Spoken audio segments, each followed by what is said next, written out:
हरे कृष्णा, जय माता दी। आप सभी का स्वागत है। आज हम माघ मास महात्म्य के 6ठे अध्याय का श्रवण करेंगे।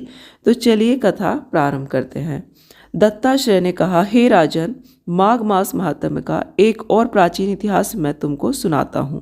पहले सतयुग में वैसद नगर में कुबेर के समान धनी हिमकुंडल नामक एक वैश्य था। वह कुलीन सत्क्रिया करने वाले ब्राह्मण व देवताओं का पूजन करता था। वह खेती करता और गौ भैंस घोड़े आदि पशु पालता था तथा क्रय विक्रय व्यापार करता था। दूध दही मट्ठा घी गोबर लकड़ी फल अन्न तेल फूल साग मिष्ठान आदि सभी वस्तुओं का व्यापार करता था। इस प्रकार व्यापार द्वारा उसने 1 करोड़ स्वर्ण मुद्राएं इकट्ठी की। जब वह वृद्धावस्था को प्राप्त हुआ तो सोचने लगा कि यह संसार तो क्षणिक है। हिमकुंडल में अपना भविष्य ठीक करने के लिए धन का 6ठा भाग धर्म कार्य में लगा दिया। उसने अनेक मंदिर व धर्मशालाएं बनवाईं। उसने शिवालयों का निर्माण कराया, बड़े बड़े तालाब और कुएं एवं बावड़ी खुदवाई, छायादार फल के वृक्ष लगवाए। वह नित्य प्रति अन्नदान करता था। पुराणों में जिन भी दानों का महत्व बताया गया है वह उसने सभी किए और इस प्रकार वह अपने शेष जीवन को धर्म कार्य में व्यतीत करने लगा। उस धर्मात्मा वैश्य के उसी समय में 2 पुत्र पैदा हुए, जिसका नाम उसने कुंडल और विकुंडल रखा। जब वे पुत्र युवा हुए तो उसने अपने घर का भार एवं व्यापार पुत्रों को सौंप दिया और स्वयं भगवान की तपस्या के लिए वन में चला गया। भगवान की आराधना एवं तप करता हुआ वह वैश्य अंत में वैकुंठ गया। हे राजन, उसके दोनों पुत्र कुंडल और विकुंडल जब बड़े हुए तो पिता के अपार धन को देखकर अभिमानी हो गए।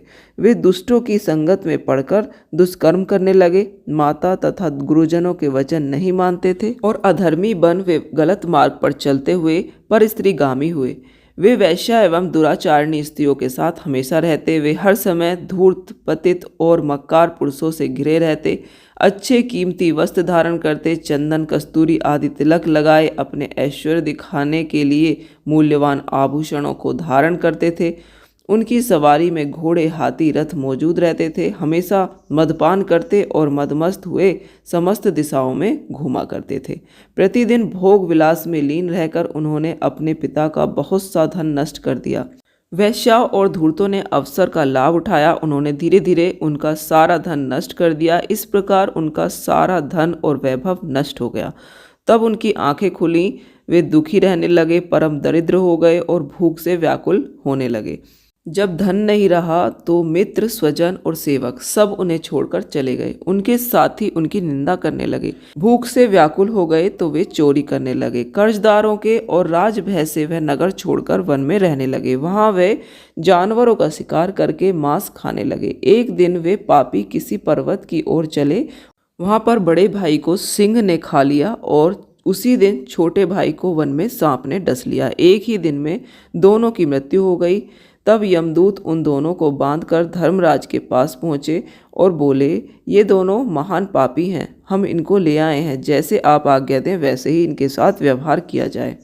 जब यमराज ने चित्रगुप्त जी से उन दोनों का लेखा जोखा सुना तो कहा, एक को महानरक में डाल दो और दूसरे को स्वर्ग में स्थान दो।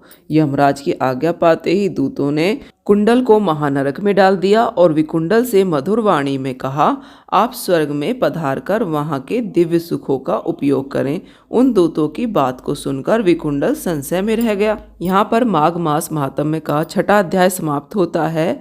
मिलते हैं आपसे कल 7वें अध्याय में। आपको अगर कथा अच्छी लगी हो तो वीडियो को लाइक और हमारे चैनल को सब्सक्राइब जरूर करें। जय श्री राम।